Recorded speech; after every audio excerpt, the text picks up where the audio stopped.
Pessoal, bom dia, paz, Senhor, manhã abençoada nessa manhã de segunda-feira para vocês, mais uma semana se iniciando, hoje dia 24 de novembro de 2025, que essa palavra seja a resposta do Senhor ao seu coração. Peço, curta o vídeo, se inscreva no canal, compartilhe, comente, clube de membros, botãozinho assinar, para que os irmãos possam fazer parte dos projetos aqui do canal, né, de vídeos, de lives, de conteúdo exclusivo, de estudo, restauração. Tem muito vídeo já no canal, mas a gente pretende aqui dar continuidade e aumentar a quantidade de vídeos, né, exclusivos para membro, conteúdo exclusivo para membro. Se o irmão ou a irmã desejar também semear nesse ministério, se o Senhor tocar no seu coração, as informações aqui embaixo para que os irmãos venham semear.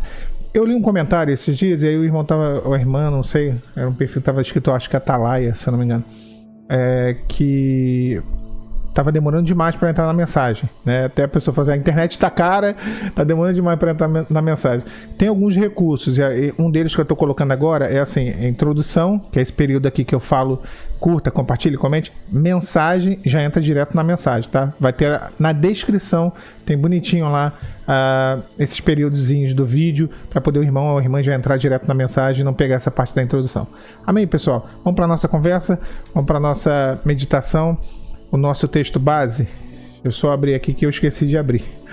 Agora sim, a nossa leitura vai estar lá em 2 Reis, capítulo de número 10, versículo de número 15 da palavra do Senhor. Diz assim a Bíblia, em 2 Reis, capítulo 10, versículo 15. Deixa eu coisar aqui, agora foi. E partindo dali encontrou a Jonadab, filho de Recabe, que vinha ao seu encontro e saudando, disse-lhe: reto é o teu coração para com o meu, como o meu coração é para com o teu. E disse Jonadab: então me dê a sua mão. E deu ele a sua mão, e Jeú fez subir consigo no seu carro. Meus irmãos, qual é o contexto aqui dessa história, desse texto aqui que a gente acabou de ler? A gente está falando de um rei, né, que veio no momento em que Israel vivia períodos bem sombrios da sua história, bem sombrios da história do povo de Deus, né?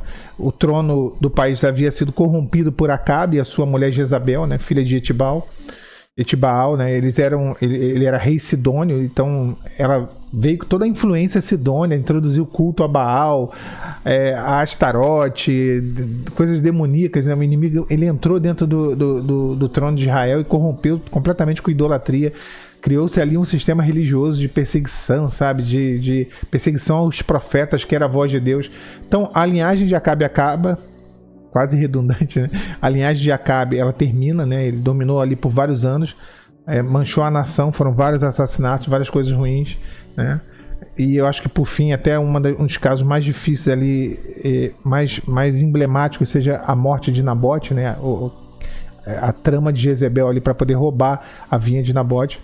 E nesse cenário, Deus ele envia o profeta Eliseu, né, para ungir Jeú como rei, né? Um comandante de exército. Ele era um renegado, ele era alguém que estava ele era contra tudo aquilo que Acabe fazia, né? E ele ali substituiria Acabe e a sua dinastia de Acabe. E Jeú ele não subiu ao trono por sucessão natural. Se fosse assim, né, seria um dos filhos de Acabe. Ele subiu por intervenção divina. Ele destrói a casa de Acabe, ele derruba o sistema de Jezabel, ele purifica Israel da idolatria, ele restaura o temor ao Senhor. Então foi alguém, Jeú era uma força da natureza. A palavra fala que até a forma dele de cavalgar era diferente, né? Quando ele vinha com seus cavalos, as pessoas olhavam, inclusive um dos episódios de juízo dele, alguém fala, não é Jeú que está vindo por conta da forma dele de cavalgar, né? Era uma força de Deus mesmo ali, usado para poder purificar, né? E ele vira, né, e no meio toda essa mudança política, né, o auge dessa reforma ali em Israel, Jeú encontra Jonadab, filho de Recabe, né, um homem de uma família conhecida, né, pela sua fidelidade, conhecida pela sua obediência, e eu acho que acima de tudo conhecida pela sua firmeza moral, né, pela uma família reta diante de Deus, né. E nesse encontro de Jeú ele faz uma pergunta que é muito linda, e eu tenho uma experiência muito pessoal, muito particular, muito marcante na minha vida com esse texto, né? É um texto que marcou o meu coração em algum momento da minha vida, que o Senhor me deu uma bênção. E é um texto de passa adiante, vem comigo, né? Eu tô contigo e você tá comigo por conta da sua disposição de servir, né? Então reto é o teu coração com o meu, assim como o meu é com o teu. Que pergunta, né? Que pergunta linda. Eu acho que é a pergunta que o Senhor nos faz. Jeú, ele não estava numa missão política, ele não estava num revanchismo político, né? Na guilhotinando os guilhotinadores, né? Como foi a Revolução Francesa, como em breve deve acontecer até nesse país aqui, né? Porque a espada da injustiça, ela muda de mãos, né? A espada da perseguição, ela muda de mãos. Não, Jeú não estava nisso, né? E ela nunca fica na mão daquele que começou. Hoje quem começou é o carequinha aí, todo mundo conhece, mas Jeú não estava nessa... Ele estava numa batalha espiritual, num propósito espiritual, uma missão espiritual. E ele sabia que ele não podia levar qualquer um no seu carro. Ele não podia ter alianças tortas, intenções duplas, dúbias, não. Gente indecisa ao seu redor, gente traíra, vamos dizer assim, como uma expressão que as pessoas gostam, né, de usar, gente falsa. Ele não podia ter esse tipo de gente dentro do seu carro. E quando Deus te leva, meu irmão, minha irmã, um novo tempo, Ele também vai filtrar quem vai caminhar com você, sabe? Por isso a pergunta de Jeú: o teu coração está alinhado com o meu? Reto é o teu coração como o meu é com o teu? Acho que hoje essa é uma pergunta muito válida. Será que há algo escondido, né? Reto significa sem desvio, sem segundas intenções, sem máscaras, sabe? Eu acho que isso é uma coisa dupla. Tanto se refere à questão de quem vai subir no nosso carro, quem vai subir na nossa carruagem, quem vai subir na nossa carroça, né? Quem vai subir, entrar na nossa vida, quem a gente vai dar acesso, e também na nossa relação com Deus, né? Como eu falei, reto é sem desvio, é sem segundas intenções, é sem duplicidade, é um coração inteiro, é sem malícia, é sem agenda própria, né? Deve haver uma agenda única, um consenso, uma comunhão, sabe? Não deve ter divisão. O que havia em Israel era divisão durante o período de Acabe, durante o período de Jezabel. O que havia era divisão. E alguém pode dizer assim: ah, mas o pessoal fala muito isso, né? Que Jezabel, por exemplo, principalmente o pessoal pentecostal, neopentecostal, eles usam essa expressão: ah, uma Jezabel. É um insulto gospel, né? Virou um insulto crente. A mulher fulana é uma Jezabel, fulana age como Jezabel. E normalmente se vincula a Jezabel à imoralidade sexual, uma questão de indecência, de luxúria, né, de sensualidade. Mas não é isso não, tá? Não é isso não. Jezabel, ela usurpou o trono sem usar uma arma. Ela usurpou a autoridade de Acabe como rei. Ela usurpou. Esse é tem o pecado original do homem e o pecado original da mulher, lá no Éden. O do homem, né? Mas esse foi o pecado original da mulher, de usurpar a autoridade do homem, a autoridade que Deus confiou a ele, né? Porque Deus tinha dado a Adão a ordem de não comer do fruto do conhecimento do bem e do mal. Então ela usurpou o trono sem usar uma espada. Então esse foi o pecado de Jezabel. Essa era a doutrina de Jezabel, que lá em Apocalipse a Bíblia fala sobre isso, sobre a doutrina de Jezabel, né? Essa questão do empoderamento demoníaco, não empoderamento bíblico, divino, porque Deus empodera mulheres e homens sem distinção. Deus empodera, não empoderamento demoníaco. Então, Jezabel, havia uma divisão. Então a gente tem que ter cuidado com quem entra na nossa vida, quem a gente traz para dentro da nossa vida, e como está o nosso coração com o Senhor. Será que o nosso coração está sem desvios? Ou será que a gente se desvia o tempo todo? Será que há em nós essa dualidade, sabe? Muita gente não consegue avançar, muitos não conseguem porque tem um coração torto. E às vezes não é nem por maldade, irmãos, é por feridas mesmo, sabe? A dor do passado, isso aí traz uma dificuldade, né? O abandono, uma traição, isso aí entorta expectativas, né? O trauma, a ferida que aconteceu lá atrás, entorta a confiança, a gente não consegue confiar, né? Então a pergunta do Senhor é: reto é o teu coração comigo? Ou tem ainda alguma dor, alguma coisa aí que está desviando, né? Alguma queixa, alguma murmuração. Notem os irmãos, Jeú não disse seu coração é perfeito para Jonadab. Ele não falou isso, né?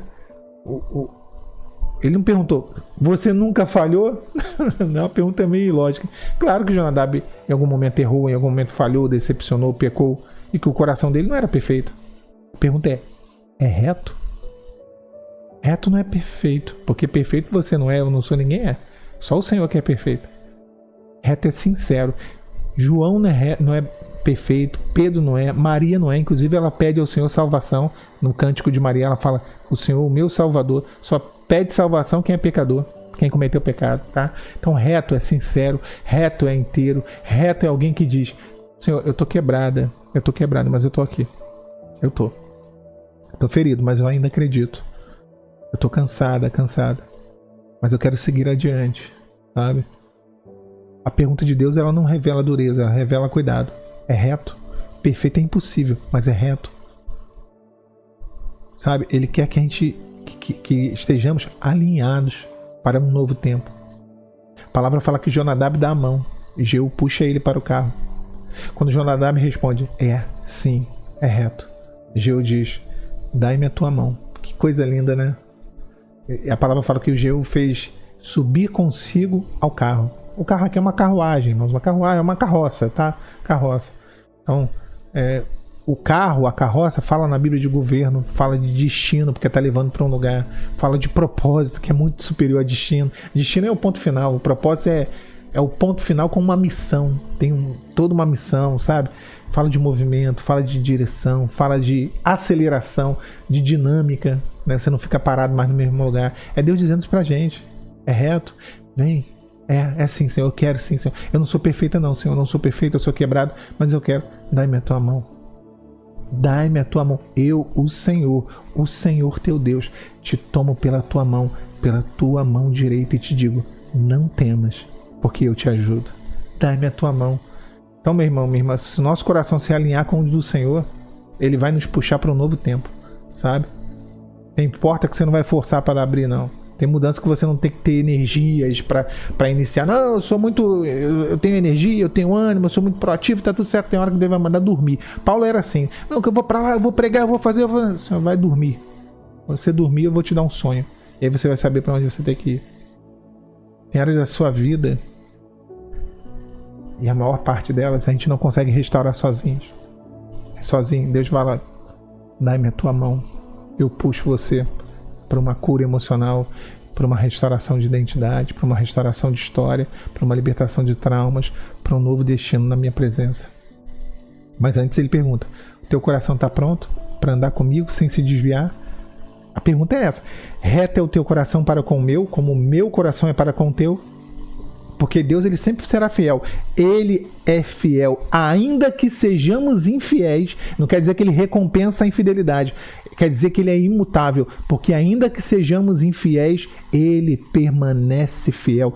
Reto é o teu coração para com o meu, como o meu é para com o teu, porque a minha fidelidade não muda. É Deus dizendo, não muda, a minha fidelidade ela permanece. Agora o teu coração está pronto para andar sem curvas? Será que o nosso coração está pronto realmente porque a gente quer viver uma restauração de Deus? Mas será que estamos prontos para experimentar essa bênção? Para viver de fato uma restauração completa da nossa vida? Essa pergunta não sou eu que estou fazendo. É o Espírito Santo quem está fazendo. Ele não está fazendo só para você, ele está fazendo para mim, para você e para nós. Reto. Será que estamos prontos? Não somos perfeitos. Mas será que é em nós essa disponibilidade, esse desejo, essa prontidão, eu diria, de viver algo novo na presença de Deus? Sim, Senhor, é. Sobe então. Vem comigo. Vamos adiante. Deus abençoe vocês nessa segunda, nessa semana. Pai, Senhor Jesus. Tchau, tchau.